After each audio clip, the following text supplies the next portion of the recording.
How are you doing? This is David W. Williams, also known as Diamond Dave, the founder of the highest paid part-time job in the world, Options Trading Academy. And want to really thank you for, spending the time to wait for me to come on. Know it's been a little bit of I don't know what you want to call it, a hold up, had some technical issues, had to get some things together. It's been a very much an action-packed day. And what we're going to talk about is how to be an economic hitman for your group. And the reason why this information is going to be the reason why this information will be valuable to you is because you want to understand how you and your group can compete on a much more higher level. So this is not necessarily information for people that don't want to take action, for people that are just consumed with what other people may be doing. This is information for people that kind of understand what they want to do. And their group definitely has a national strategy. It has a campaign strategy. And then it also has what we call squad tactics. And I'm going to kind of probably get into that later on the laws of the game.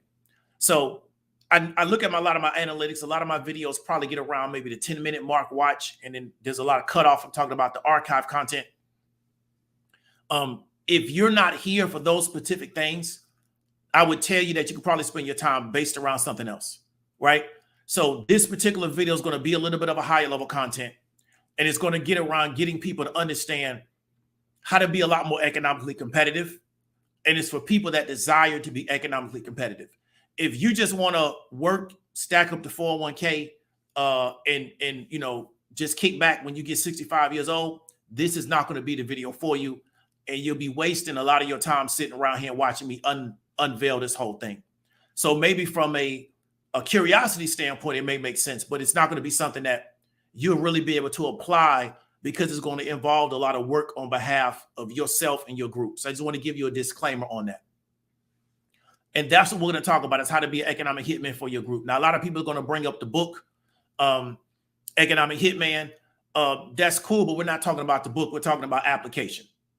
So, one of the things that me and a lot of other people involved in is we're really trying to really train people on the local level on how to be effective in these particular areas, not talk about philosophy and theory and things of the nature. We're talking about what can you learn to apply to be more effective, right, in your local area amongst your interpersonal groups, as opposed to having, look at what somebody else is doing or having endless debates around what we should be doing or what somebody else is not doing, right? To me, those things are not effective.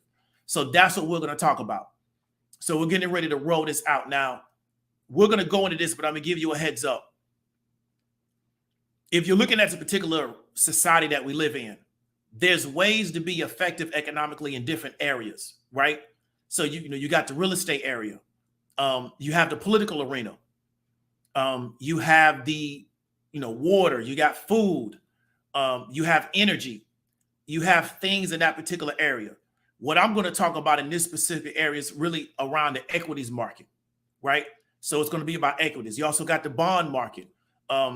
You have different areas in which you can involve economic activity or competitive economics, right? Or economic competition. But we're going to talk about one particular area because I'm not an expert in every area.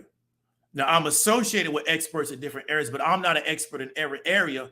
Therefore, I don't try to present myself as being able to canvas all the areas.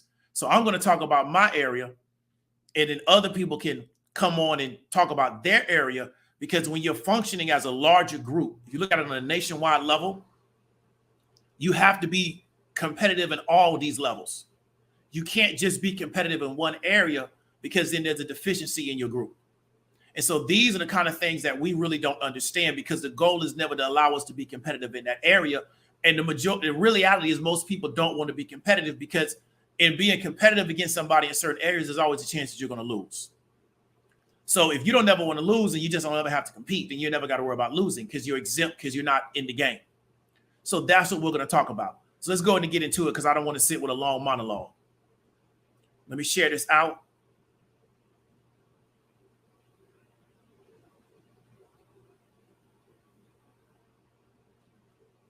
Okay, got your screen share. And really quickly, before we start off, let me give a heads up to everybody that came through. So Jelani, what's going on? Excalibur, what's up with it? Adeli Islam, what's going on? Geechee Dan, what's up with it? Ray Gunn, I appreciate the $2, man. Appreciate you always supporting the platform. G Adams, I appreciate it. Shaw Jones, I've never seen you before, but I appreciate you coming through. Excalibur, appreciate it. John James, Chastity, what's going on with it? Appreciate you coming through. And Roscoe, I appreciate it. So everybody that came through, appreciate you coming through. And we're going to go ahead and get right to it, right? So how to be an economic hitman for your group. So the first thing is you have to believe you're engaged in economic warfare. So the biggest challenge that most people have in this particular space is they're not aware that they're engaged in economic warfare, right? So their group definitely does not have a national plan or a national strategy. Then therefore, under that national strategy, they don't have campaigns that they're running. And then under those campaigns, they don't have what I would call squad tactics, right? So the other night, I was reading the national strategy for the Biden administration. And the reason why I'm reading that is because they give you information on where they're going, as where the Biden administration thinks that they need to try to go as a country to make sure that America is effective on the world level. Part of that national strategy on the campaign level is to engage in economic warfare against Russia, right? So the United States is trying to compress Russia's ability or contract Russia's ability to be economically successful, economically sustainable, which will impact Russia to where they can't engage into a lot of things. They won't make it as attractive as a place to live.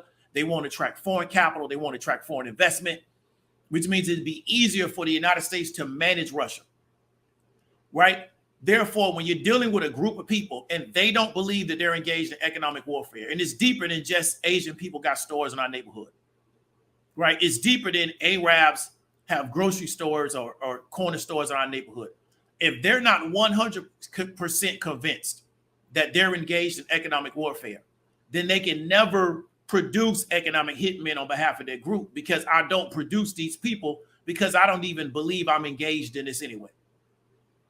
So that's one of the challenges that a lot of people have. They don't believe they're engaged in economic warfare. So they're arguing over people being submissive. They're arguing over sexual politics. They're arguing over sexual identity politics. They're arguing over what they're going to name themselves, because they don't believe they're engaged in economic warfare, or they don't want to engage in economic warfare. So they believe that that area is so fierce in competition. I don't want to have anything to do with those people over there.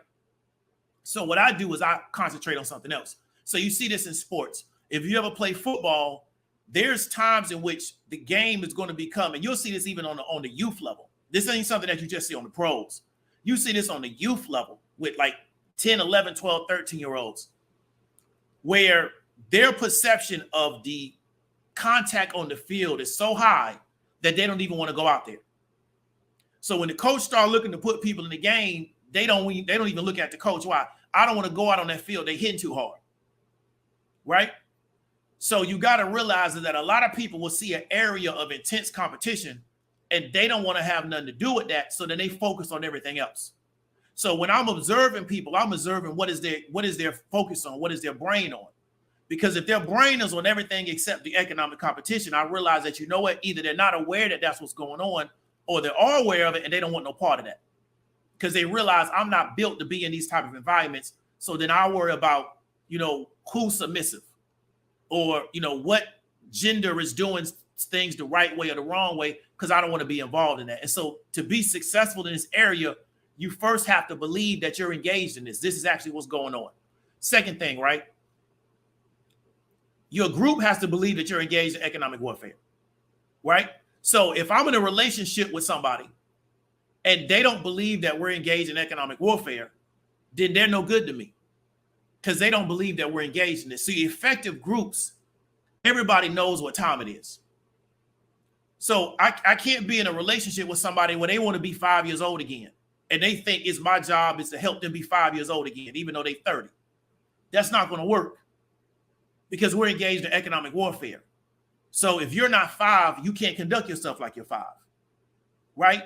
So you got to realize that effective groups know that they're engaged in economic warfare. Everybody does. The man does, the woman does, and even the children understand what we're engaged in. We're engaged in economic warfare. And so it's everybody's job is to produce members of our group that can engage in economic warfare, right? It's not our job is to try to, we're going to take people and exempt them from this area. No, we're all engaged in it. So let me give an example. I live in the Southwest, right? You know, over 100 years ago, immigrants came and they moved to the Southwest, right? And so you had a man and a woman living in, you know, what used to be Apache area or Comanche area, where they realized that they was in a dangerous environment. So then everybody has to conduct themselves accordingly. Why? Because we're in an environment in which there are people in this environment that don't really like the fact that we're living out here, and then we have to conduct ourselves accordingly. It wasn't the role of what we call the frontier woman to where she's supposed to act like she's 5 years old. That's not going to work because we're in a dangerous environment. So we're trying to settle this land that's still relatively being contested for between Anglo-Saxons and Native Americans. So what does that mean? Everybody got to conduct themselves accordingly. And if you're not built for that, then you don't need to be out here. You need to move back to the East Coast and to the cities. But to be in this environment where you have the most opportunity for economic prosperity because you can have land, right? You got to know how to conduct yourself. So they were involved in economic warfare. They were involved in competition for the resource of land. And they had to understand that that's what they're involved in.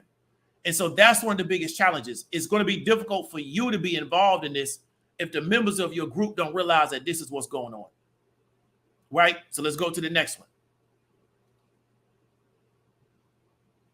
You have to have the will to do something about it, okay? So you just can't be aware of it because we get a lot of that. We get a lot of people talking about what book they read. You have to have the will to do something about what's going on. Therefore, if you just know this is going on and you want to have 12-hour discussions on YouTube about what's going on, but you're not going to do anything about it, it don't mean anything because you don't have the will to do anything. And you're competing with people that definitely do have the will to do something about it. So it means that you're going to always lose against them. And so this is where we're failing. We're failing to produce people that not only have the knowledge, but have the will to go out into the world and go do something about it. This is what we failed to produce, but it's a conditioning. So the conditioning is to make sure you never produce these type of people, or you produce them in such a low amount that it's so easy to get rid of that small amount to where they're no longer affected to your group. You can't mass produce these type of people, right? And you're not even aware that you even need to do that, right? So that's the issue. And it's not from a sex. When I'm talking about sex, I mean biological sex. It's not something that's just the role of the man or just the role of the woman. It has to be groups of people involved in this, right? We're engaged in economic warfare. So the role of this group is to engage in economic warfare in this particular area, right? And you got to have the will to go do something about it. And you're going to get pushback. You're going to get opposition. All kind of things are going to happen. But that's what your job is to engage in this. So then you just wake up every day and you continue to engage in what you're engaged in. Okay, the next thing. You have to accept and deal with opposition. We talked about that before. So there's a really good documentary that you can go on. I think it's in Wilmington, North Carolina, about how Black people post-Civil War in Wilmington, North Carolina started to become economically mobile. They started to become economically strong. And then there was a pushback from Anglo-Saxons in that area to get them out of that position, right? Because they realized that we're going to lose our position in this society. We're going to lose our economic foothold if this group of former slaves is allowed to flourish.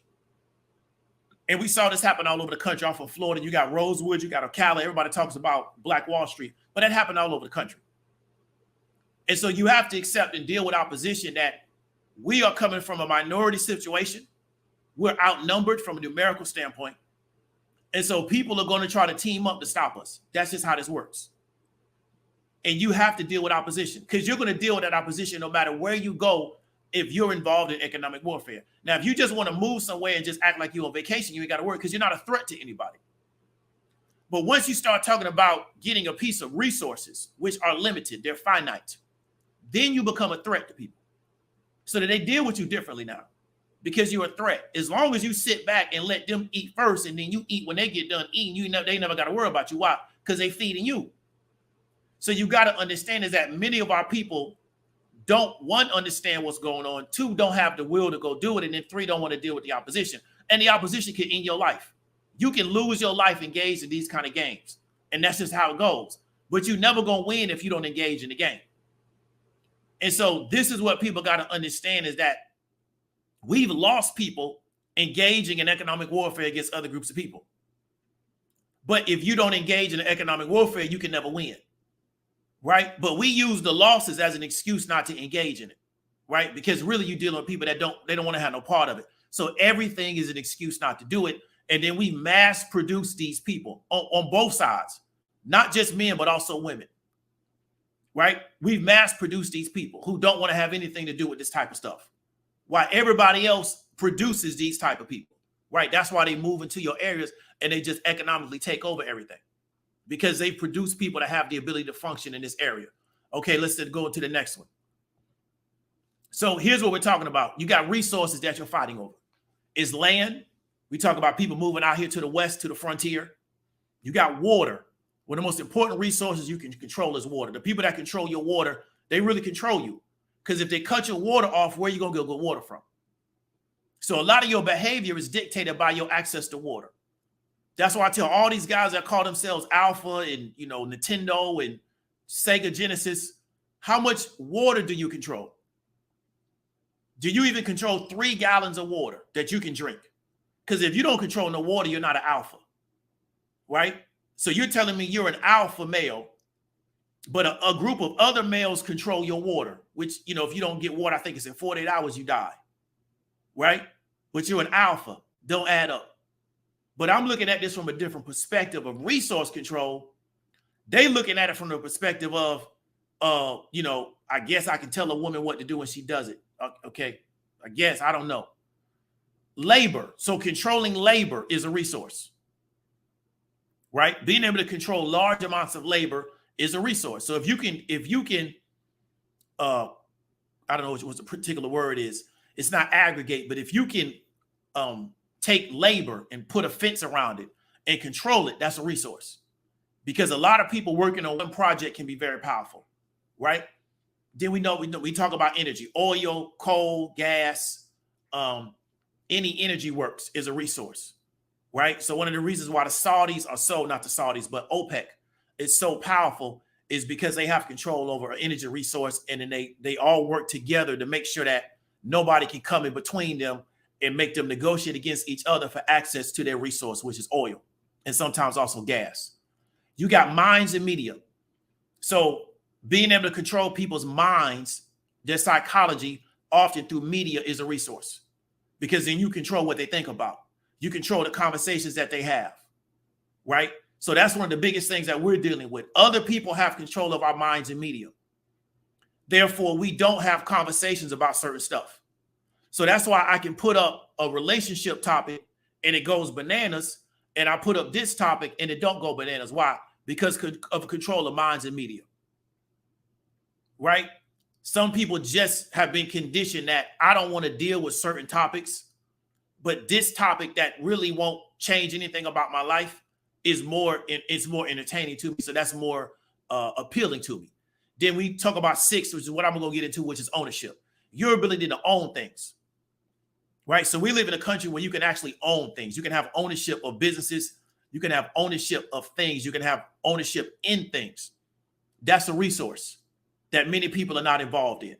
Many people in this country own nothing, right? So they don't own their home. They don't have any equity ownership.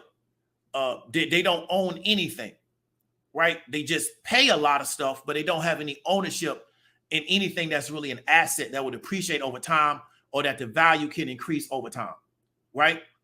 So that's the issue. So these are the things in which people talk about, they'll debate endlessly over, but when it's time to go actually go do something, you can't find nobody. You know, let me give an example. I was doing some copywriting work for, I forgot the name of this organization. It was a minority contractors. So I was doing copywriting work for the minority contractors in the Cleveland area, right? And in that area, primarily was a Black organization. Down here in H-Town, Minority contractors is primarily Latinos. They got this thing sold up down here. They got this thing clicking. Why? Because they people moved into this area, and instead of debating on YouTube and, you know, having endless discussions about stuff and who's right and who's wrong, they just said, no, we just gonna get all the construction contracts.